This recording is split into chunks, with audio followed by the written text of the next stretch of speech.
Hi all, so I just wanted to do a quick video, share my thoughts and then go and have my dinner. So, I might look all happy and perky and everything, but today I've actually been quite anxious and it took me a while to get to the bottom of what was going on, what was going through my head, and I thought, you know what, I'm going to share it with you. So, my anxiety has been up and it's just the thought of going out on my own without the mobility scooter. I am in remission now and that's fantastic, but I always thought that that's the end of my story. Get into remission, job done. I know one of my cancers isn't curable, MS isn't curable, so remission, best it can get, job done. But it turns out, no, it's just the beginning of a new chapter. And the first couple of pages of this chapter turned out quite difficult for me.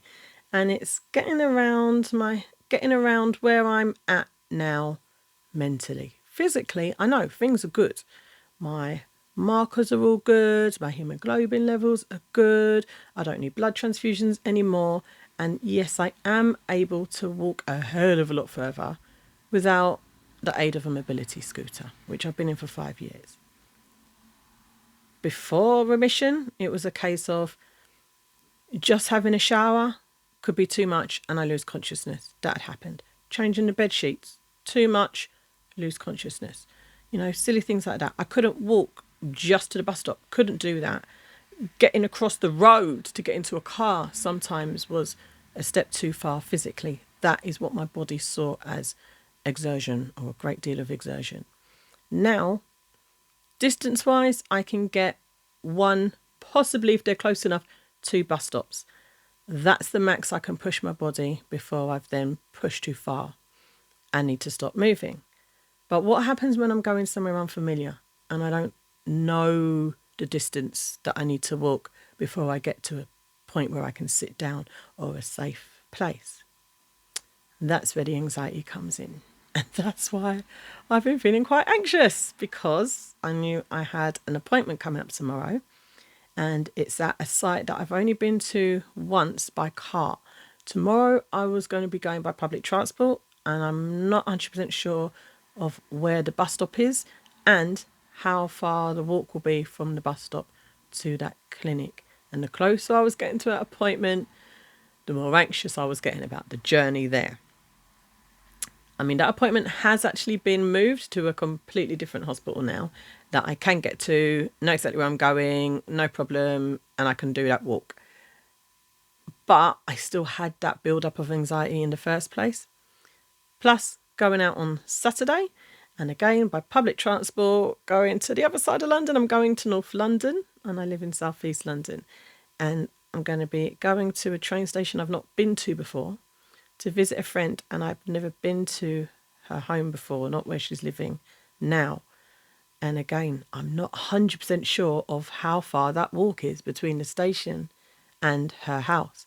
And yeah, that build-up of anxiety the closer I get to going. So I've been really excited about going to visit her, but the closer I get, actually, the more anxious I was getting about doing that journey and getting caught short on the way. And I was close to cancelling, and it was just fair. So I had a good long chat with a good friend of mine who's actually in a similar position with her health and her mobility. And she's talked me off the ledge and just reminded me that, you know, you've got this. You are in remission. Your body is much stronger. You just got to learn to trust it again. So I am going to go. Plus, the other silver lining in this, you know, the gilded cloud, is that I'm not going on my own anyway on Saturday. I'm going to be going with my mum. And obviously, if the worst did happen, she's got my back. You know, she would call for help. She would make sure I was safe and I was okay. So I am going on Saturday, and it will be fine. And I'll have a great time. And I'll be really glad I went. And afterwards, I'll be asking what I was worried about in the first place and completely dismissing my own feelings, because that's what I do.